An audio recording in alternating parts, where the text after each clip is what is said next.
Hey everyone, this is Mike, and last night Iceborne finally came out for Monster Hunter World on the PC.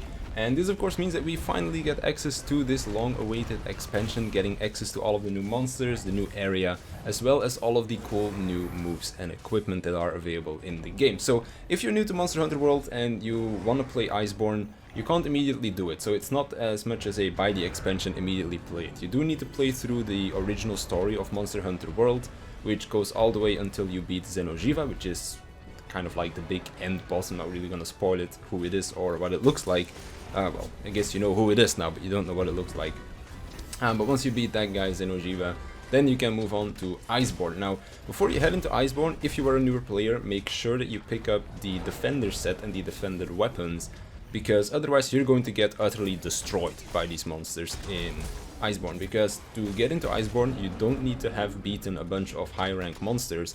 You can basically go immediately from finishing the story into master rank into Iceborne, and because of that, they don't necessarily just give you a bunch of gear that you already have. So you do need to go to the smithy, make sure that you craft that Defender set, so that you're gonna make sure that you're not just gonna be destroyed by the monsters, and that you have at least a fighting chance. So definitely make sure, if you're a newer player, get that Defender set, very important. Now with Iceborne itself, we got a few cool new things. So of course we have our new monsters, we have some reskins of existing monsters.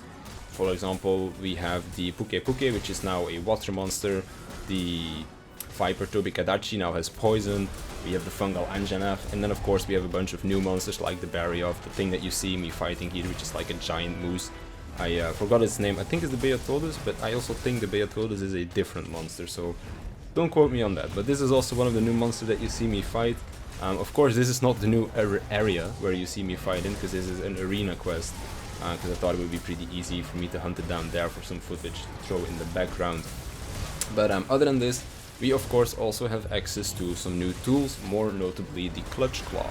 It's something that you have available on all of your different weapons, and each weapon interacts with it slightly different. For example, the bow, the new move for the bow makes it so that you shoot out your Clutch Claw, which looks really cool. But you can still use it normally as well, of course. But the way the Clutch Claw works is actually really interesting to me, because you can use it to deal some damage to the monsters, but you can also use it to gain the slinger ammo from the monsters, and it's also a way to expand your slinger ammo.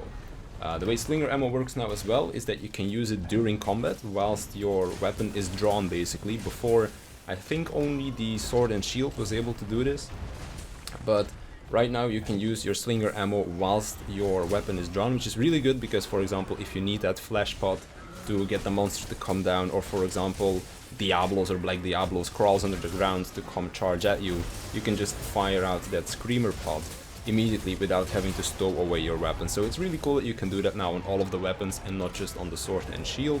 But on top of that, we also get a second usage of the slinger ammo together with the Clutch Claw. So with the Clutch Claw you can do three things. You can latch onto the monster and do an attack, thus releasing slinger ammo.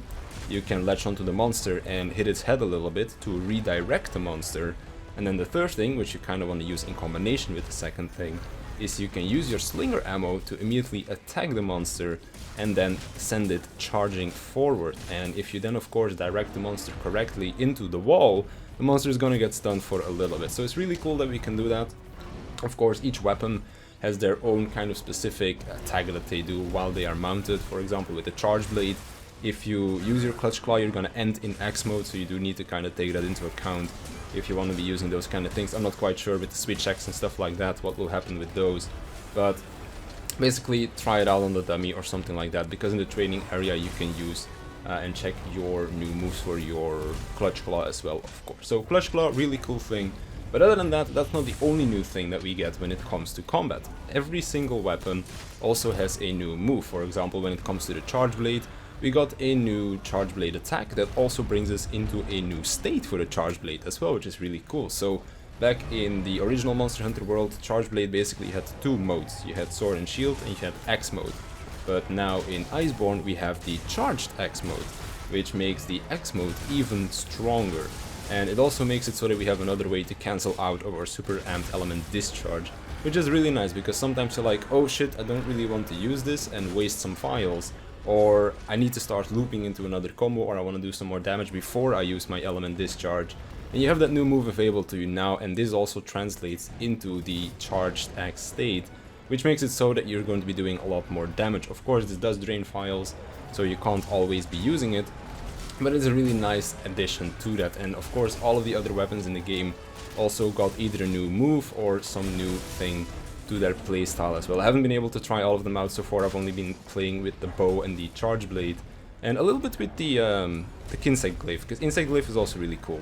They got some new aerial moves, but that's basically what we have in Iceborne right now. We have our new monsters, we have our new moves for the weapons, we have our new area, the Hoarfrost Reach I believe it's called, and then of course we also have the Clutch Claw that we can use on all of the different weapons as well.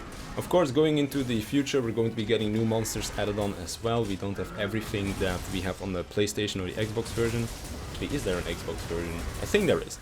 But basically we don't have all of the monsters, of course, that there are currently on the console versions of the game, because we are going to be getting those with updates. So for now, enjoy Iceborne, what is already there, and then of course you can look forward to all of the other monsters to come in the future.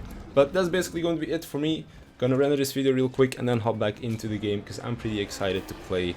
And yeah, that's gonna be it for me. I'll see you in the next one.